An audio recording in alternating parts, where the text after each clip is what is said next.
Сәлем магистрант, бүгін педагогика пәні бойынша тақырыптық талдауды бастаймыз. Каналға лайк басып, өз қолдауларыңызды танытыңыздар.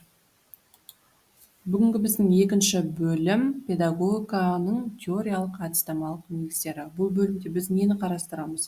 Педагогика ғылымы жөнінде жалпы түсінік, педагогиканың даму кезеңдері, категориялары туралы ақпарат беріледі және көне заманнан қазіргі күнге дейін Қазақстандағы педагогика ғылымының даму тарихы туралы айтылады. Олай болса, бастадық. Бірінші тақырып педагогика ғылымы жөнінде жалпы түсінік. Жалпы осы педагогика ғылымы жайлы алғашқы түсініктер ол Вавилон, Мысыр, Үнді елдерінде берілген екен. Алғашқы педагогикалық ой-пікірлер ерте шығыс елдерінің философиялық жүйесінде дамып, кейін біртіндеп өз алдына жеке ғылым болып дами бастады. Сократ, Платон, Аристотель, Демокрит саясат, тәрбие, мемлекет және жеке адамның тәрбиесінің мақсаты мен мазмұны сияқты ерекшеліктерін педагогикалық мәселелерді қарастырды.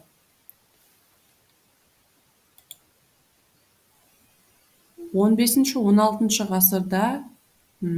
ғасырдың педагогикасында, яғни орта ғасыр педагогикасы оның дамуы ойшылдарды толғандырды. Мәдениет пен педагогикалық бағытты гуманизм деп атады.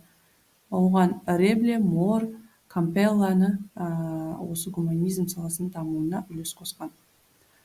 Және батыс Европада ағылшын философы Джон Лок тәрбие туралы ойлар деген еңбегінде тәрбиенің психологиялық негіздеріне, адамгершілік тәрбиеге көбірек көңіл бөлді. Ол баланы таза тақтаға теңеді. Францияда Жан-Жак Руссо баланы жазалауға қарсы болды. Еркін тәрбие идеясын қолдады. Швейцарияның педагог-демократы Песталоцци Ленинград және Гертруда деген еңбегінде білім беруде демократиялық көзқарасты жақтады. Кеңес дәуірі кезінде көптеген ғалымдар педагогиканың дамуына көп үлес қосты. Олардың осы көп үлес қосқан ғалымдардың бірі ол Крупская. Крупская кеңестік педагогика ғылымының дамуына ең зор үлес қосқан педагогтардың бірі. Оның айрықша көңіл бөлетін мәселелердің бірі ол оқыту теориясы болды. Сонымен қатар көрнекті кеңес педагогы Антон Семенович Макаренко оқу тәрбие жұмысын жүргізудің теориясы мен әдісін құрды. Ата-аналар кітабы, балаларды тәрбиелеу туралы дәрістер, тәрбие жұмысын ұйымдастыру әдіснамасы, педагогикалық поэма тағы да көптеген еңбектері бар. Көрнекті педагог Василий Александрович Сухомлинский әр оқушының дара ерекшеліктерін, бейімділігін, қызығушылығын жетілдіруге бағытталған оқу тәрбие процесін ұйымдастыруды қарастырды. Балаға жүрек жұлу, ұжымның құдіретті күші, ұлыма хат тағы да басқа еңбектері бар. Ал қазақстандық ағартушы идеяны көтергендердің бірі ол Шоқан Уәлиханов. Тек ақиқат білім ғана адамға күдік туғызбайды, ол өмірді бағалауға, тұрмыс құруға үйретеді деді. Қазақтың ағартушы ғалымдарының бірі ол Ыбырай Алтынсарин.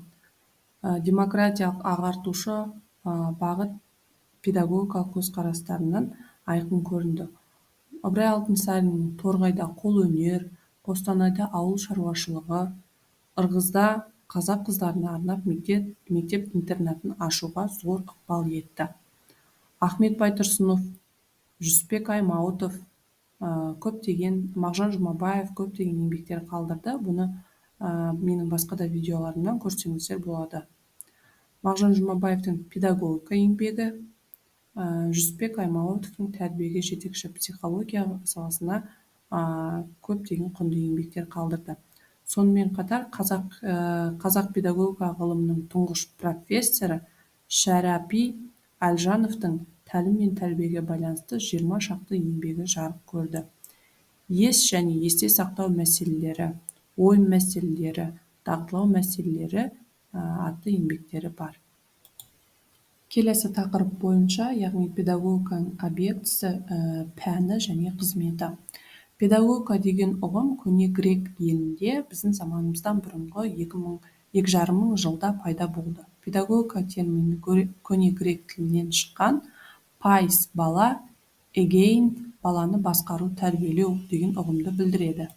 Яғни баланы жетектеуші сөзінен алынған. Педагогика ғылымының ғылыми таным саласы ол тәрбие. Білім беру, оқыту мен тәрбие жұмысын біріктіретін және жеке бастың дамуына ықпал жасайтын процесс. Білім беру ұғымын педагогикаға тұңғыш енгізген ол Песталоцци. Педагогика нысаны қозғалыстың мақсатты бағытталған іс-әрекет үдерісінде дара адамның дамуына себепкер болған болмыс құбылысын айтамыз. Келесі біздің тақырыбымыз педагогиканың негізгі категориялары: тәрбие, оқыту, білім беру, педагогикалық үдеріс, олардың өзара байланысы. Педагогиканың негізгі ұғымдары ол тәрбие, білім беру және оқыту. Ол процестер бір-бірімен тәуелді, яғни табиғи байланыспен жүзеге асады. Тәрбие адам баласының ғасырлар бойы жинақтап, іріктеп алған озық әлеуметтік тәжірибесін жас ұрпақтың бойына сіңдіру, аға ұрпақ пен жас ұрпақтың өзара бір-бірімен әрекеттестіру процесі. Тесттерде кездесуі мүмкін. Тәрбие дегеніміз не деген сияқты. Оқыту дегеніміз оқушы мен мұғалімнің белгілі бір дидактикалық міндеттерді шешуге бағытталған мақсатты түрде өзара әрекет жасау процесі. Білім беру дегеніміз ғылымдар жүйесінен білім алу, танымдық іскерлік дағдыны қалыптастыру, оның негізінде жеке бастың көзқарасын, адамгершілік, тағы да басқа да жағымды қасиеттерді қалыптастырып, жеке адамның шығармашылық қабілетін дамыту. Даму дегеніміз адамның физикалық және рухани күш-жігерінің сандық және сапалық жағынан тізбектеле, яғни бірізді өзгеруінің объективті процесі. Өзін-өзі тәрбиелеу дегеніміз адамның өз бойында өзі қалаған, өзі ұнатқан қасиеттер мен қабілеттерді, мінез-құлықтарды, әдеп пен әдетті, дағдыларды қалыптастыру мақсатында саналы мақсатты белсенді жұмыс істеуді өзін-өзі тәрбиелеу дейміз. Өздігінен білім алу адамның өзі қызықтырған сала бойынша білімдерді іздестіру мен меңгеру, өз бетінше мақсатты түрде белсенді жұмыс істеуін айтады. Қалыптасу дегеніміз ішкі, сыртқы, басқаратын және басқармайтын барлық факторлардың ықпалымен адамның әлеуметтік тірі иесі ретінде дамып жетілуі. Бүгінгі ақпараттар сіздерге маңызды болса, тақырып бойынша лайк басыңыздар, комментарий жазыңыздар. Сіздердің пікірлеріңіз мен үшін маңызды. Сау болыңыздар.